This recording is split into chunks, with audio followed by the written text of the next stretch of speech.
अस्सलाम वालेकुम जी। उम्मीद करता हूँ सब भाई ठीक ठाक होंगे। इंजीनियर मोहम्मद अली मिर्ज़ा 103 दिन जेल में गुजारने के बाद वो आते हैं बाहर। फिर वो बड़ा ही धमाकेदार इंटरव्यू देते हैं इरशाद भट्टी साहब को। फिर उसके बाद फ़ौरन रेहान तारक साहब भी पहुंच जाते हैं। फिर उसके बाद वो जियो न्यूज़ के ऊपर आ जाते हैं, शाहजेब खानज़ादा को मतलब इंटरव्यू देते हैं और उसके अंदर डिस्कस किया जा रहा है खान साहब को। जब मैंने सबसे पहले उनका इंटरव्यू सुना ना इरशाद भट्टी वाला, उसके अंदर स्टार्टिंग उसने मतलब शुरू किया अपनी मजलूमियत बयान की कि जी किस तरह उन्होंने मेरे साथ मतलब दो नंबरियाँ की जी।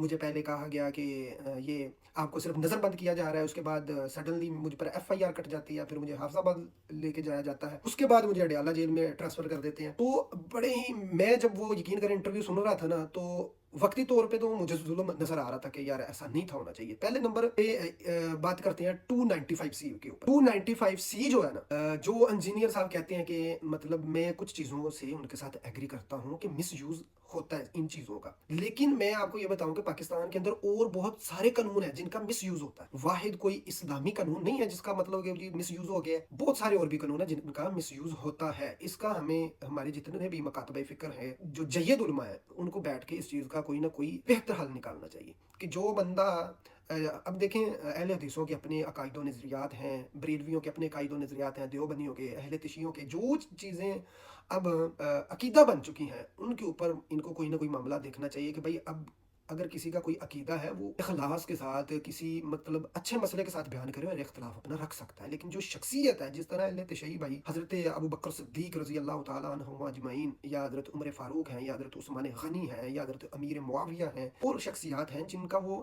इनकार करते हैं, नहीं मानते, लेकिन इख्तलाफ कर सकते हैं। लेकिन ये है कि अब स्पीकर खोल कर उनके ऊपर तानो तशनीह ना किया जाए। उसकी वजह यह ज़ाहिर है एक बहुत बड़ा तबका जिसमें अल्हम्दुलिल्लाह मैं शामिल हूँ कि हम उनको असहाबे रसूल मानते हैं। तो लिहाजा ये जो अकीदे की बातें हैं, फिर तो मतलब सारे बंदे टूंगे जाएंगे गुस्ताखियां च। तो लिहाजा इन चीज़ों को देखते हुए हमें किसी न किसी नतीजे पर बैठकर बात करनी चाहिए कि यार इस तरह ये मामला होने चाहिए, चाहे वो 295 ए है, बी है, या सी है। ठीक है। दूसरे नंबर पर इंजीनियर साहब ने इमरान खान साहब की बातें शुरू कर दी और कहा जी, पहले उससे पहले वो मतलब कह रहे थे जी कि मेरी जीत हो गई है, मैंने 103 दिन जेल में गुजारे और बाहर निकल आया हूँ ट्रायल से पहले, तो देखे मैं जीत गया हूँ। लेकिन टोटली प्लान किया गया था। इरशाद भट्टी साहब का आना, रेहान तारक साहब का आना, फिर जियो न्यूज़ पे ऊपर आकर बातें मतलब इंटरव्यू देना, ये सब कुछ प्लान है।